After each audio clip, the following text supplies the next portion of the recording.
nothing raises passions in America quite like football.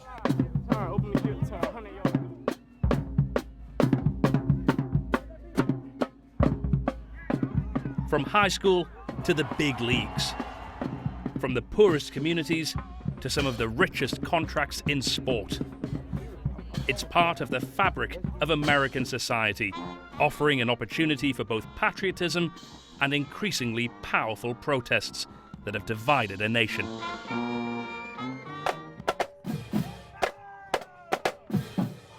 It's game day in Kansas City.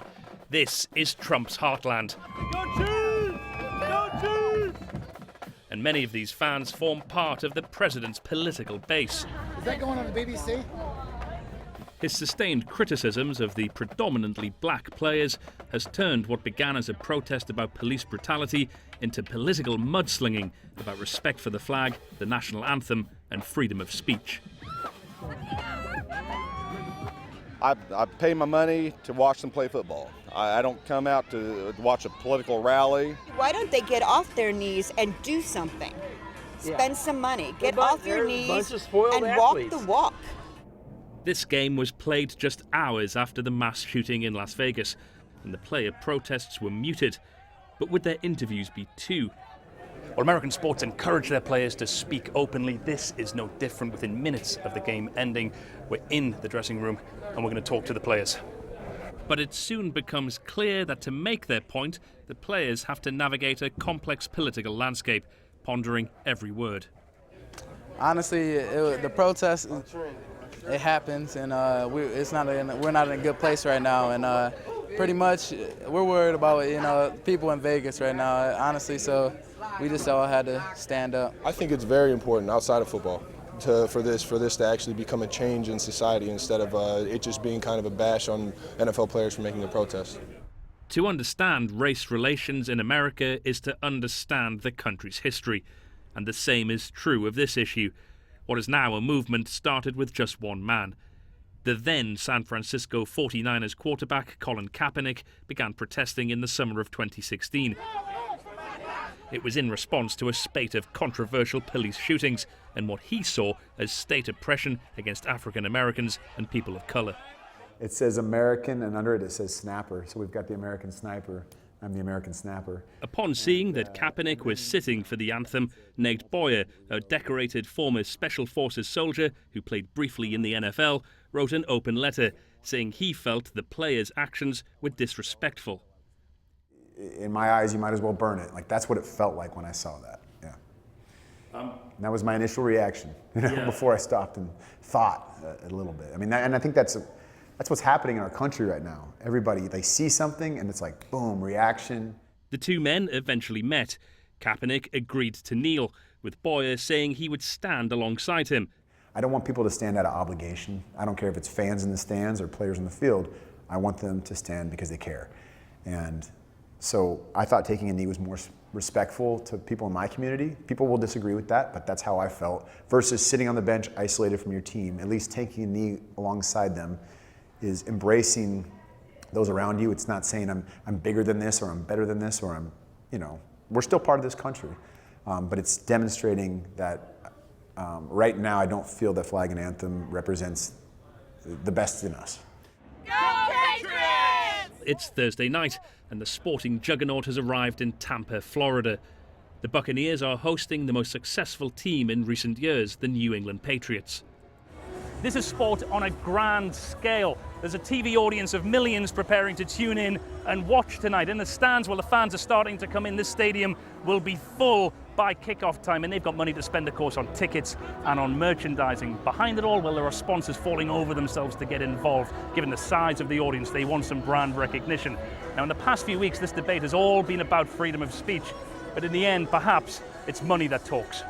Do you worry that money and commercial interests may blunt this in the end, this protest? Well, they can't worry about that. They've got to do what's right, do what's in their heart, put what the Lord puts in their heart, not worry about the money. But I hope they worry about uniting everybody, bringing everybody together in this. And with that, I'd like to ask a very special and talented man and a great friend of mine for a long time, Bob Kraft, With money in mind, NFL owners like Robert Kraft of the New England Patriots, a friend of Donald Trump who donated to his inauguration fund, have to perform a delicate balancing act. Well, the most important thing is having everyone on the same page, and the greatest enemy in sport is division from within. And I personally feel it's very important to respect our flag and our anthem, but I also respect the right of people in this country to make statements or protests peacefully in a way that's appropriate to them. And I think there were some comments made about what our young men were doing that were a little inflammatory and inappropriate, and I thought I had to speak out. Donald Trump's unrelenting campaign for NFL to bend to his will is now in its third week. Wouldn't you love to see one of these NFL owners, when somebody disrespects our flag, to say, get that son of a bitch off the field right now, out, he's fired.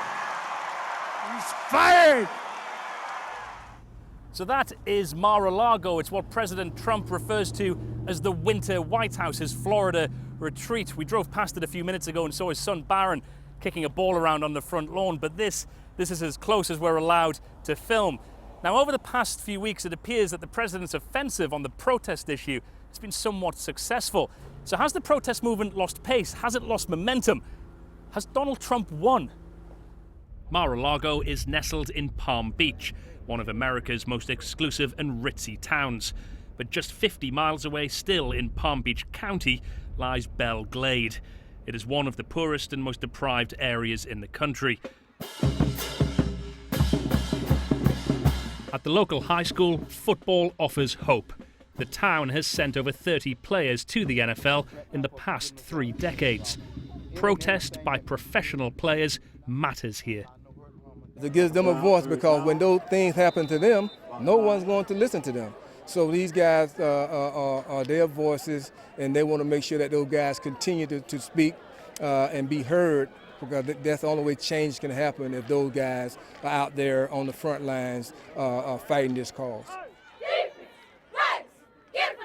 Far away from this school, the under-pressure NFL owners will meet next week to discuss the protests, with reports they may consider changing the rules so players must stand. But many here have already been inspired by the players, with 17-year-old Courtney Ware staging his own small protest to highlight the injustice he says he sees every day. I did it for the police brutality, man. Someone got to speak up, because it's already hard for us out here, already. Keep doing what y'all doing, please. Please, we need us black people to speak up. Everybody need to speak up, please. It's not always about football, man. It's not always about X's and O's. It's about us people. Supposed to be the land of the free, but it's not being free. All parties to this debate are making a noise and playing to the crowd. But with no one willing to back down, sport is now the new front line in America's racial and political divide. And both sides are as keen as ever to make their point.